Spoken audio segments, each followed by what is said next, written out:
안녕하세요. 나무아카데미입니다. 이번 시간에는 2021년 시행 고3 6월 모의평가 국어 작문 지문 함께 분석해 보도록 하겠습니다. 네, 여기서는 손글씨 쓰기의 효과에 대해서 설명하는 글이 나와 있었습니다. 먼저 작문 상황과 학생의 초고가 함께 제시되어 있었는데요. 작문 상황은 손글씨 쓰기의 효과를 소개하는 글을 써서 교지에 실으려고 하는 상황입니다. 그렇다면 학생의 초고 함께 보도록 하겠습니다.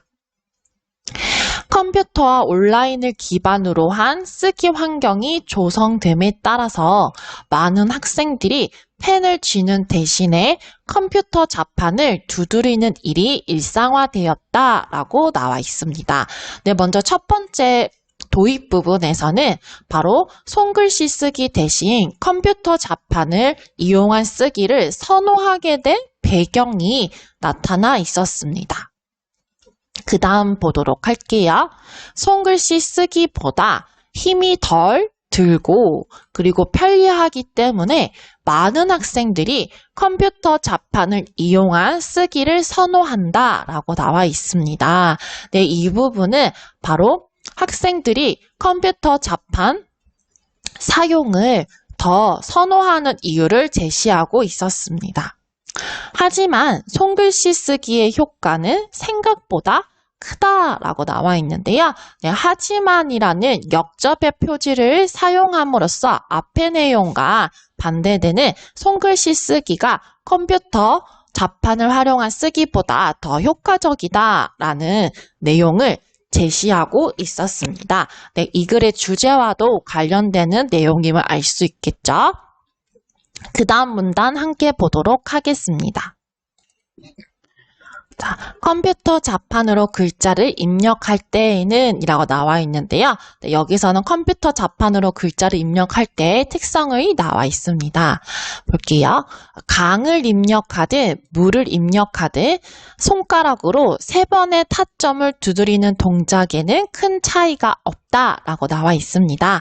네, 여기 보시면 강도, 물도 모두 초성, 중성, 종성 3가지로 되어 있죠. 그렇기 때문에 3번의 타점을 두드리기 때문에 여기에는 큰 차이가 없다라는 말이었습니다. 자, 그러나 라고 역시 역접의 표지가 사용되고 있는데요. 이러한 컴퓨터 자판과 반대되는 바로 손글씨 쓰기의 특성이 나온다고 할 수 있겠죠.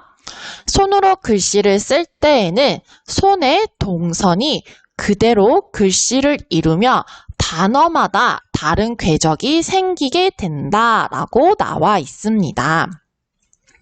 네, 여러분 바로 앞서 보았던 강이나 물을 우리가 손은 글씨로 쓸 때는 각각의 글자에 따라서 손의 동선이 다 다양하게 나타나죠. 뇌의 시각 처리와 손을 통한 운동 경험, 그리고 쓰고자 하는 단어를 떠올리는 과정이 동시에 이루어져서 뇌의 다양한 영역이 활성화되는 효과가 생기는 것이다 라고 언급되어 있습니다. 네, 여기 보니까 손글씨 쓰기를 할 때에 먼저는 특성이 제시되어 있었고 이러한 특성에 따른 효과가 나와 있었습니다. 첫 번째, 시각 처리, 즉 글을 쓰면서 우리는 이걸 보게 되죠. 그 시각 처리와 손을 통한 운동 경험, 네, 글씨를 쓰다 보면 손에 힘을 주면서 운동하는 효과가 있죠. 그리고 쓰고자 하는 단어를 우리는 생각으로 먼저 떠올리게 됩니다. 이러한 일련의 과정들이 바로 동시에 이루어지기 때문에 우리 뇌의 다양한 영역이 활성화됨을 알 수 있었습니다. 그리고 또 어떤 특성이 있는지 보도록 할게요. 손글씨 쓰기는 컴퓨터 자판을 이용할 때보다는 많은 시간이 소요된다라고 나와 있습니다. 네, 이 부분은 손글씨 쓰기의 단점이 될 수 있겠죠. 많은 시간이 소요가 되니까. 하지만이라고 또 역접의 표지를 사용하고 있습니다.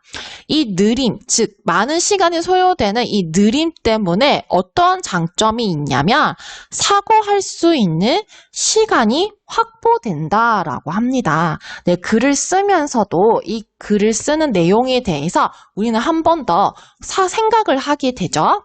또 이러한 느림 때문에 듣는 내용을 기록할 수 있는 양도 적어지므로 내용의 우선순위를 판단하고 체계를 세워서 정리하게 된다라고 나와 있습니다. 근데 우리가 들으면서 어떤 내용을 기록하고자 할 때는 그 쓰는 속도가 느리기 때문에 많은 양을 적을 수가 없죠. 그렇기 때문에 내가 듣는 내용 중에서 핵심적인 내용, 즉 내용의 우선순위를 따져서 체계를 세워서 메모를 하게 됩니다. 이러한 이점이 있다는 것을 이와 같이 제시하고 있었습니다.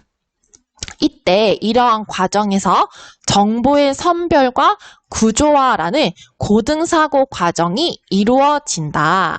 결과적으로 해당 내용에 대한 이해도가 높아지는 것이다 라고 손글씨 쓰기의 효과를 제시하고 있었습니다. 네, 이렇게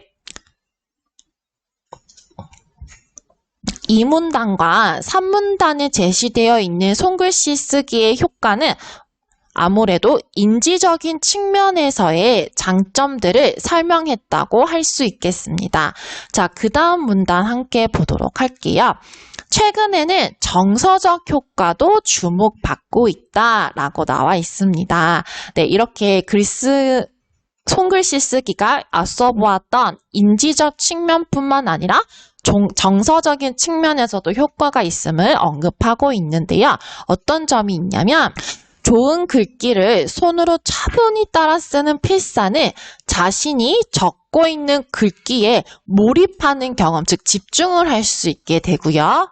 그리고 자신의 손글씨로 작성된 단 하나뿐인 책을 완성했다는 성취감을 느낄 수 있습니다.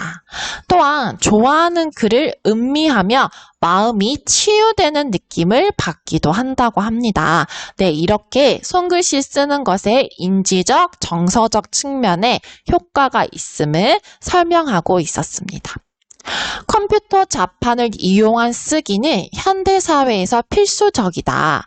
하지만 편리함이라는 그늘에 가려지기에는 손글씨 쓰기가 우리에게 주는 효과가 이처럼 다양하다라고 다시 한 번 더 손글씨 쓰기의 효과를 강조하면서 글을 마무리하고 있는 것을 확인할 수 있었습니다. 네, 여기서 특징은 손글씨 쓰기와 컴퓨터 자판을 이용한 쓰기의 특성을 비교하며 제시하고 있었습니다. 또한 손글씨 쓰기의 효과를 인지적, 정서적 측면에서 설명하고 있는 글이었습니다. 네, 그럼 1번 문제 함께 풀어보도록 하겠습니다. 다음은 초고를 작성하기 전에 학생이 떠올린 생각이다. 다음 중 학생의 초고에 반영된 것들로만 묶인 것을 묻는 문제였습니다. 기억 보도록 할게요. 컴퓨터 자판을 선호하게 된 이유에 대해서 밝혀야겠어 라고 나와 있는데요. 네, 이 부분은 바로 여기 1문단에 제시되어 있었습니다. 힘이 덜 들고 편리하기 때문에 컴퓨터 자판을 이용한 쓰기를 선호한다 라고 나와 있었습니다. 컴퓨터 자판으로 글자를 입력할 때의 특성을 설명해야겠어 라고 나와 있습니다. 네, 이 부분은 바로 여기 이 문단에서 컴퓨터 자판으로 글자를 입력할 때의 특성에 대해서 설명을 하고 있었습니다.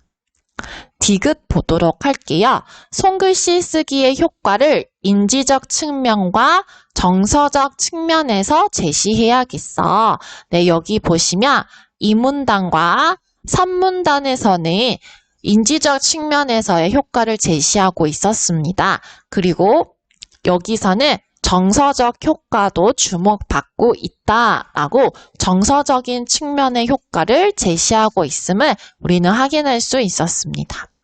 손글씨 쓰기의 역사적 유래에 대해 밝히며 그 장점을 부각해야겠어.